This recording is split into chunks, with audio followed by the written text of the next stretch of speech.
Hello दोस्तों, मैं CHO. आपका स्वागत है मेरे यूट्यूब चैनल पर। आज हम बात करेंगे पल्स पोलियो अभियान के बारे में कि पल्स पोलियो क्या होता है, उसके उद्देश्य क्या है, इसके क्या क्राइटेरिया है, ये सारी चीज़ों के बारे में आज हम जानेंगे। पोलियो एक गंभीर संक्रामक बीमारी होती है जो बच्चों को गंभीर रूप से विकलांग बना सकता है। पोलियो वायरस जो होता है वो हमारे नर्वस सिस्टम को अफेक्ट करता है और पैरालाइज्ड कॉज करता है। पल्स पोलियो अभियान में 0 से 5 साल के बच्चों को हम लेते हैं, जिसमें 0 से 5 साल के बच्चों को पोलियो की 2 ड्रॉप पिलाते हैं। आपने सुना होगा, इस एक मशहूर नारा इसका आया था, 2 बूंद ज़िंदगी की। तो हम पोलियो वैक्सीन की 2 बूंद बच्चों को पिलाते हैं। पल्स पोलियो अभियान 3 दिन में चलता है, जिसमें 3 दिन में हम पहला दिन बूथ लगाते हैं, जिसमें गाँव में हर गाँव में 3 से 4 बूथ लगते हैं। तो वहाँ पे बूथों में जो स्टाफ होता है, इसमें स्टाफ एएनएम सिस्टर होती हैं, आंगनवाड़ी कार्यकर्ता होती हैं, आशा कार्यकर्ता होती हैं। तो इनकी जो बूथ में ड्यूटी होती है, इसमें ये पहले दिन बूथों पर बैठती हैं, जैसे पंचायत हो गया, आंगनवाड़ी हो गया, स्कूल हो गए, तो ये सारी जगहों पर ये बैठती हैं। दूसरे दिन ये होम टू होम सर्वे करती हैं, जिसमें घर घर जाकर बच्चों को दवाइयाँ पिलाई जाती है।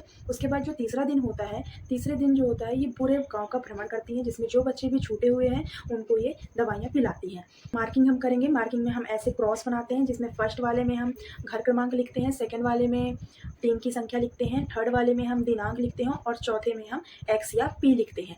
और जिस ओर हमने मार्किंग की है, जिस ओर हमें जाना है, जैसे हम एक घर से दूसरे घर जा रहे हैं तो उस घर की ओर हमको तीर मार्क करते चलना है, जिससे कि कोई भी टीम अगर विजिट करने आती है तो वो उस तीर के मार्क को देखते हुए घर के सामने से या फिर किसी भी गाँव की ओर वो जा सके, है ना। तो हम क्या करते हैं कि तीर मार्किंग ज़रूर करना है और घर की मार्किंग भी ज़रूर करना है। अब इसमें काफ़ी लोग को ये कन्फ्यूज़न होता है कि एक्स क्या होता है और पी क्या होता है, कब हमें एक्स लगाना है और कब हमें पी लगाना है। तो एक्स हम तब लगाते हैं जब घर में ताला लगा हो या उस घर में कोई बच्चा पी लिया हो। 0 से 5 साल की बात कर रहे हैं हम, तो कुछ बच्चे उसमें पी लिए हैं और कुछ बच्चे घर में नहीं हों या कहीं गए हों, तो उस घर में हम एक्स लगाएंगे।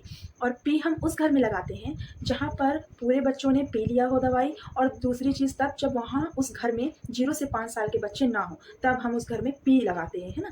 तो जो तीसरा दिन होता है वो हम एक्स वाले घर को क्या करते हैं, एक्स वाले घर को पी में कन्वर्ट कर देते हैं कि अब हमने इस घर का पूरा सर्वे कर लिया हो और इस घर में जो भी बच्चे छूटे हुए थे उनको हमने दवाइयाँ पिला दी है। तो ये होता है एक्स और पी का मार्किंग। हम जैसे बच्चों को दवाइयाँ पिलाते हैं, अगर हमने वैक्सीन पिलाई है बच्चों को, चाहे वो बूथ पर हो या घर घर जाकर हो, इसमें एक बहुत बड़ा रोल होता है जो मार्किंग का होता है हाथ पर।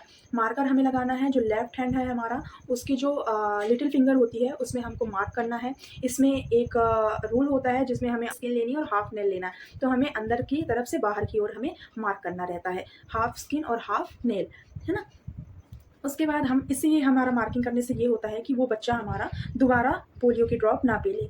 तो हम जब भी बच्चे को पोलियो की ड्रॉप पिलाते हैं तो हम मार्किंग ज़रूर करते हैं उसके हाथ पे, या फिर मार्किंग चेक करते हैं हम उसमें। तो अब हम वैक्सीन कैरियर की बात करेंगे। तो हर गाँव में, हर बूथ पर, जहाँ भी आशा, आंगनवाड़ी कार्यकर्ता या फिर एएनएम सिस्टर होती हैं, जहाँ पर स्टाफ होता है पोलियो वैक्सीन पिलाने के लिए, उस बूथ पर एक-एक वैक्सीन कैरियर जाता है, जिसमें वायल होती है, जिसमें पोलियो की वायल या वैक्सीन होती है। तो हर बॉक्स में काफ़ी एरिया के हिसाब से वायल डाली जाती है। एक वायल में 18 से 20 डोज होते हैं। और हम जब वायल को वैक्सीन कैरियर से निकालते हैं तो हम उसे एक ही निकालें, बार-बार उसे अंदर वैक्सीन कैरियर में ना डालें और बार-बार उससे ना निकालें। हम एक बार में एक ही वायल यूज़ करते हैं और उसका यूज़ करने का भी एक तरीका होता है, जिसमें हम वायल निकालते हैं तो वायल की जो वीवीएम होता है, वीवीएम, वायल के जो वीवीएम होता है, वैक्सीन वायल मॉनिटरिंग, है ना, तो उसको हम चेक करते हैं। कैसे चेक करते हैं कि वैक्सीन, जैसे मैंने यहाँ पे, आप देख लीजिए, मैंने दिखाया हुआ है कि इसमें हमें कैसे देखना है। तो पहले वाले में वीवीएम में जो व्हाइट पार्ट होता है वो व्हाइट होता है तो हम उसे यूज़ कर सकते हैं। व्हाइट के बाद थोड़ा हल्का ब्लर होता है वो, तो भी हम उसे यूज़ करते हैं। जब वो ब्लू और व्हाइट वाला पार्ट भी ब्लू हो जाए, सेम कलर हो जाए, तो उसे हमें यूज़ नहीं करना है। मीन्स हमारी हमारी वायल जो होती है वो ख़राब हो जाती है। देन फोर्थ पार्ट जो होता है वो क्या होता है, उसमें जो वीवीएम का जो व्हाइट पार्ट होता है वो और भी डार्क ब्लू कलर में हो जाता है, तो भी हमें उस वायल को यूज़ नहीं करना है। हमें वायल को यूज़ नहीं करना है इन द सेंस कि हमें उसे फेंकना नहीं है, हमें उसे रखना है, जमा कराना है, लेकिन हमें उसे बच्चों को नहीं पिलाना है ना। तो हम वीवीएम इस तरह चेक करते हैं। उसके बाद हम क्या करते हैं कि जब हम वायल वैक्सीन को निकालते हैं, जब भी हम वैक्सीन को निकालेंगे तो वैक्सीन में एक्सपायरी चेक करते हैं, वैक्सीन की जिस टाइम पे हम वैक्सीन को निकालते हैं तो उस समय का हम समय डालते हैं, उस टाइम में हम डालेंगे कि हमने किस टाइम पे वैक्सीन को निकाली है, और साथ ही उस दिन का दिनांक डालते हैं, मीन्स डेट डालेंगे कि आज की कौन सी डेट है जिस दिन हमने वायल को निकाला हुआ है। और जब भी हम होम टू होम सर्वे करते हैं तो जो हमारा वैक्सीन कैरियर होता है उसे हमें थोड़ी ठंडी जगह पर रखना चाहिए, हमें धूप में ज़्यादा लेके नहीं जाना चाहिए, क्योंकि वही जो कैरियर होता है उसका टेम्परेचर बढ़ जाता है, जिससे कि वो वायल जो होती है वो ख़राब होने लगती है। तो हमको उसका टेम्परेचर जो है वो माइनस करके ही चलना रहता है, इसलिए हमें वैक्सीन मॉनिटरिंग जो कैरियर होता है उसके ढक्कन को ढक कर ही रखना पड़ता है, जिससे कि एयर पास ना हो सके। तो आई होप दोस्तों मेरी ये जानकारी आप लोग के कुछ काम आएगी। अगर मेरा ये वीडियो अच्छा लगा हो आपको तो आप प्लीज़ मेरी वीडियो को लाइक करिए, चैनल को सब्सक्राइब करिए। Thank you for watching. Bye bye.